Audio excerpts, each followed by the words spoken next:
disappointment, slowly entropying until we deflate into a pile of mush? What do Nicki Minaj, Hank Williams, Robert Schumann, J.K. Rowling, and Bruce Wayne all have in common? Given that we're dealing with a list of two musicians of different genres, one of which died in 1953, a 19th century composer, a contemporary author, and a fictional billionaire who dons a kick-ass batsuit in his spare time. Not much. But they all make use of alter egos, each in different ways and for a variety of purposes. Welcome to Rattling Hi-Hats, the hip-hop philosophy podcast. I'm your host, Joshua Knoll, a SoundCloud rapper turned education major dedicated to the study of philosophical issues in what has become arguably the largest musical, visual, cultural movement of our time. Today we're going to study the appearances and uses of alter egos throughout literal generations of art with an emphasis on the remarkable prevalence of alter egos in hip-hop and why that's the case. We're then going to use these findings and attempt to understand why audiences are drawn to and fascinated by alter egos. But first, what is an alter ego and where do they come from? Well, it depends on who you ask. Ask a psychologist and you'll get a diagnosis in response, something along the lines of, someone who has been deprived of his aspirations in life may develop what's known as an alter ego. This manifestation often lives in the dreams of the individual and lives the life that the person afflicted by this condition has always wanted. Ideally, he is able to use the help of the alter ego to reach his goals, as most often in the interests of the individual are synonymous with those of the alter ego. If the alter ego is objectively better than the individual in terms of personhood, this can result in low self-esteem. Furthermore, the alter ego becoming dominant over the individual can restrict him from living a normal, productive life. Ask a philosopher, and you'll have to first decide what an ego is. We're going to take a French existentialist approach because this is a philosophical system that seems to be ingrained in hip-hop culture, specifically in Eminem, who we're going to talk about at length later on. Stawarska has written an incredibly insightful paper on the very subject of defining an ego, in which she critically examines the first work of Jean-Paul Sartre, a powerful proponent of French existentialism in the early to mid-1900s, titled The Transcendence of the Ego.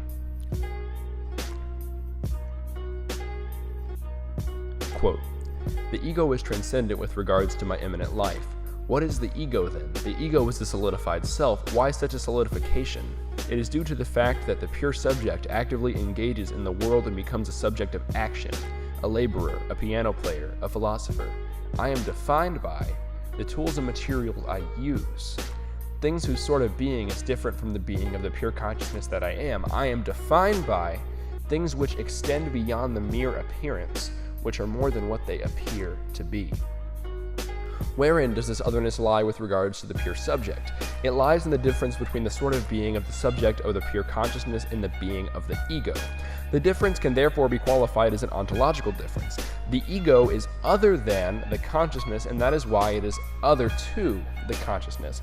Let us make that point more precise. The ego is transcendent to the consciousness, which means that it falls under the general category of the transcendent object. The ego, as we already noted above, is more than what it appears. It hides behind the appearance. It is not entirely given to view. It is opaque. As such, the ego must be classified together with material things which are inert and passive. The ego is not essentially different from physical things, like trees or chairs, and yet I identify it as mine. I take it to stand for the totality of my life, my personal style, my way of living. How is it possible to take this transcendent object, so much like a chair or a tree, to stand for my personality, for myself? This has to do with a fundamental illusion, says Sartre. I trick myself into thinking that I have a personality, an identity, and so on, so as to forget that I am no more than an impersonal subject, a mute and undefinable stream of consciousness. The ego is made of different stuff than the consciousness is. The ego is an inert object akin to material things, whereas the consciousness can best be defined as a sheer unhindered spontaneity. And yet the ego appears to me not as simply an inert and passive object. It appears as endowed with its own dynamism, as having spontaneity of its own. The ego appears as an object that has subjective qualities, yet the appearance of spontaneity, of activity, etc. is only an illusion. It is an illusion that allows me to cover over the fact that, strictly speaking, I am nothingness, and that nothing can define me. We're getting very existential here, so hang on tight and rewind if you need to. The ego is transcendent to the consciousness insofar as it is different from the consciousness. Its otherness to the consciousness consists in being other than the consciousness. Now that means the ego is not another subject in the way in which I am a subject. The ego is not another consciousness in the way in which I am a consciousness, for the consciousness itself is not divided. It is not split between different consciousnesses. Microsoft Word seems to agree with this claim, refusing even to recognize consciousnesses as a word. The consciousness is one, it is not other to itself, and the ego is an otherness that comes from outside and that does not affect the perfect immanence of the non-divided consciousness. Now, the impact of these remarks will quickly let itself be felt when we recall that Sartre takes the relation between the immanence of the consciousness and the transcendence of the ego to function as a blueprint for the relation between the immanence of the consciousness and the transcendence of the other. The other is simply another ego. She is, so to speak, my alter ego. Stawarska then goes on to explain that in Sartre's line of thought, interactions between people and objects, because we can't really prove what does and does not possess consciousness and or an ego, are merely egos communicating with each other, not consciousness, again, Microsoft Word agrees, understanding each other. So if the ego is an object that changes form based on outside forces and our perception of what it ought to be, and is at the same time a representation of self in terms of communication, it is easy to see where alter egos come into play, even if you're like me and have to review this kind of stuff over and over again before you even kind of get it. Don't forget the primary question at hand here is, what is an alter ego? We've hypothetically asked a psychologist and a philosopher, and now let's see what kind of response you would get if you asked an expert on literature. According to literaryterms.net, an alter ego is defined as a secondary self. Wow, that was easy. In literature, characters are usually aware of and in control of their alter egos, but this isn't always the case. In certain cases, a character in a story might be the author's alter ego, or the author may use an alter ego in the publishing of his or her work. This means that both fictional characters and citizens of the real world can have alter egos, which shouldn't come as a surprise after the psychological and philosophical insights we've discussed. Though the first two schools of thought will certainly be important going forward with this study, I think it's clear that understanding the use of alter egos as a literary device will be the most fundamental to relating the subject to its current prevalence in hip-hop, especially if we want to delve into the reasons for these alter egos, because we have various authors, artists, and characters of the past to use as reference points. For example, J.K. Rowling has been known to describe the character Hermione as a representation of herself in the Harry Potter series. This is fascinating because J.K. Rowling also published the book The Cuckoo's Calling under the alter ego Robert Galbraith, who the publishers claimed to be a former cop. Already being famous for Harry Potter, she wanted to publish something that wasn't associated with her former work. So we see the same author making use of alter egos for two completely different reasons. Similarly to Rowling's feat with The Cuckoo's Calling, and inarguably of greater importance, author Marianne Evans, who you know as George Eliot, developed a male alter ego for her writing because she feared the work of a woman wouldn't be taken seriously, as was the case for a number of female and minority authors for quite some time. Characters with alter egos existing within stories is the format we're most familiar with and find the most intriguing by far. These can serve various purposes, from the likes of Dr. Jekyll and Mr. Hyde to the heroic adventures of Clark Kent and Superman. Because so many musicians have a performance persona separate from their true selves, especially in hip-hop, this is the kind of alter ego situation most comparable with where we are talking about this issue. For clarity, it's as if Marshall Mathers is Peter Parker, Eminem is Spider-Man, and Slim Shady is Spider-Man in the infamous symbiotic black suit which alters his personality in favor of rage. Notice that I said musicians and not just hip-hop artists. It's important to discuss the occurrence of alter egos throughout the history of music, and when, why, and how it worked in order to understand why it's used the way it is today in hip-hop and the impact it can have on the artist in question. If you don't believe me, watch an episode of Hannah Montana. My favorite episode is the one with Cheese Jerky. That shit's low-key delicious, man. 19th century composer Robert Schumann in his early 20s created two characters for his inner dialogue. Florestan was impassioned, rebellious, fiery, and wildly energetic, and Eusebius was orderly, quiet, reflective, and introspective. He often wrote pieces on how these characters inspired different parts of his music in different ways. Remind you of anybody? In 1950, Hank Williams began recording as Luke the Drifter, a moral character who sang about the gospel and good deeds. This allowed Hank Williams to go about his business singing songs about drinking, cheating, and chasing women. Remind you of anybody? Of course, alter egos aren't always used by artists as a means of release and are sometimes used for storytelling purposes or just for fun or for reasons we don't yet understand. An example of the former, David Bowie is known well for the outlandish alter egos he introduced early on in his music career, both in recordings and on stage, in order to tell a variety of stories from different perspectives and with different emotions. An example of the latter, Prince introduced his female alter ego, Camille, in the 80s. Though Camille's album was never officially released, recordings still exist, and Prince apparently made this persona work by speeding his voice up on tape. Perhaps a better barrage of questions with which to introduce this episode would have been, what does Robert Schumann have in common with Eminem? How might Hank Williams be the inverse to Lil Yachty? And what makes David Bowie and Tyler the Creator comparable? And for the love of God, what the hell does Prince have to do with Humpty Hump? You see it now though, right? Let's elaborate. Eminem introduced the world to Slim Shady on his Slim Shady LP, completely changing things up in comparison to the style of his previous record. Eminem claims that Slim exists to say things that he cannot under his own name, which makes sense when you consider the subject matter that Slim seems to thrive on: drug abuse, violence, rape, insanity, and vulgarity in general. This makes Eminem comparable to Robert Schumann in a musical sense, because just as Robert can attribute certain parts of his music to each alter ego, Eminem can attribute certain verses to himself or to Slim, but the relationship here is unique in another way.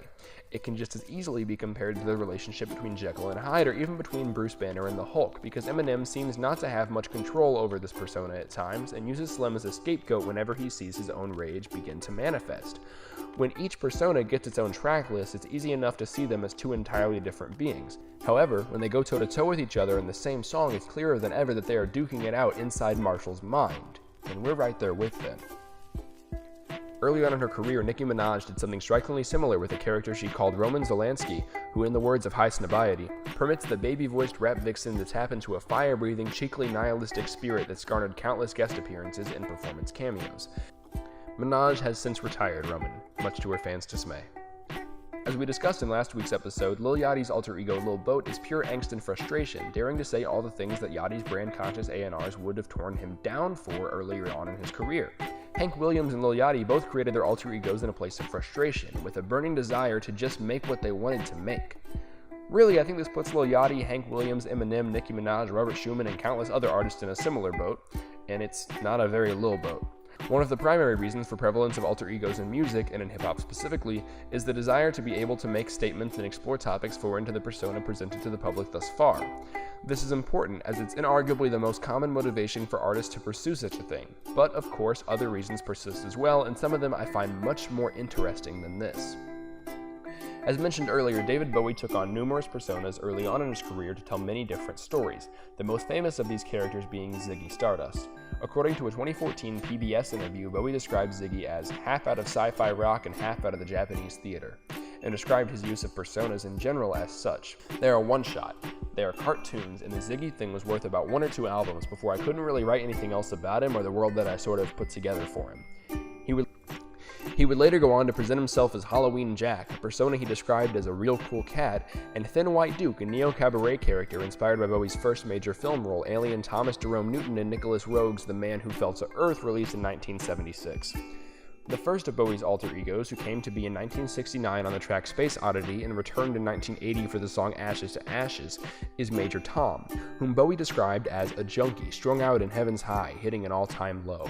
MF Doom and our buddy Tyler both take different approaches to concepts similar to Bowie's. Rapper Daniel Dumile, MF Doom, formed his entire rap career around his self-proclaimed supervillain persona.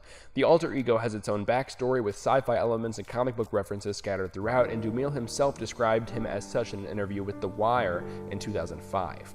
The MF Doom character is really a combination of all villains throughout time. It's an icon of American culture. I kinda made it a mishmash of all the villains together, and my last name is Dumile, so everyone used to call me Doom anyways. It's a parody of all the villains. Dumile only utilizes one persona, even though he presents this persona in a number of different forms throughout his discography. The character has his own backstory, his own getup, a metal mask, and his own narrative that can be followed throughout the entirety of Dumile's musical career post-1998. Dumile creates a story out of, and for, his alter ego. Bowie essentially does the same thing, but with multiple personas at different times. Tyler, however, seems to use alter egos out of necessity in order to tell a full-fledged story with multiple characters, all differing from each other in significant ways and all interacting with each other consistently. The characters he portrays himself as not only interact with each other, but have distinct differing opinions about one another and about the world they inhabit. He does this for 3 consecutive albums, and I highly recommend checking them out if you haven't, because it's a remarkable experience as a listener. Tyler's use of alter egos is essentially a more complex, less centralized, less identity-driven version of Bowie's method, and stands in complete opposition to Dumile's handling of the MF Doom persona. Of course, some alter egos exist purely for entertainment value and to shake things up a little. Such is the case for Humpty Hump, a persona crafted by Shock G, leader of the Digital Underground. Humpty Hump's being is merely to get a laugh out of listeners and to make lighthearted, goofy songs that one can't help but dance around to in hilarity. So what does the existence, the prevalence of alter egos say about us and about American society at large? The answers to these questions are within the reasons artists choose to use alter egos in the first place, which is why we had to discuss that first. The most popular reason for the use of an alter ego in literature, music, and especially in hip-hop is the desire of the artist to say something or do something he normally can't or feels that he can't. Sometimes, especially in the case of fictional characters, this is because the alter ego, or perhaps the true individual, is capable of things far greater or far more menacing than its counterpart. However, we live in the real world, and no matter how many times you've seen Split, one's physical capabilities do not change based on identity. Indeed, we live in the real world, and it's one of seemingly infinite social contracts, laws we fantasize about breaking, manners we dream of throwing out the window in favor of being ourselves, gender constructs we wish we could stray from comfortably. Real-world artists often use alter egos as a manifestation of this frustration that we can all relate to. Slim Shady can, in his own words, say the things you joke about with your friends inside your living room without needing to be false or sugar-coated at all. What about David Bowie, Tyler, or MF Doom, who use their alter egos to tell stories? Why are we fascinated by this and drawn to it? Well, let me ask you this. Have you ever seen a one-man band? It's just one dude playing a hulking collection of instruments all at once, hopefully well. If he does a good job, this is astronomically impressive to us. The ability of one person to do so many things, to be so many things. In a way, it's what we dream of, isn't it? Our eyes dance around the one-man band's presented ensemble, but they keep darting back to the man himself, the one making it all happen. Artists who use alter egos to tell a story do something similar. People love a good narrative with intriguing characters and compelling dialogue, and to listen to a project that has these things like Wolf by Tyler, and to continuously be able to take a step back and exclaim, wow, this is one dude, and this is his world, can be a surreal, breathtaking experience. It's what makes these artists seem so much larger than their craft, and perhaps larger than life itself. Frankly, it's one way legends are born. Thank you for tuning into this week's episode of Rattling Hi-Hats. And remember, just because you're you doesn't mean you have to be all the time.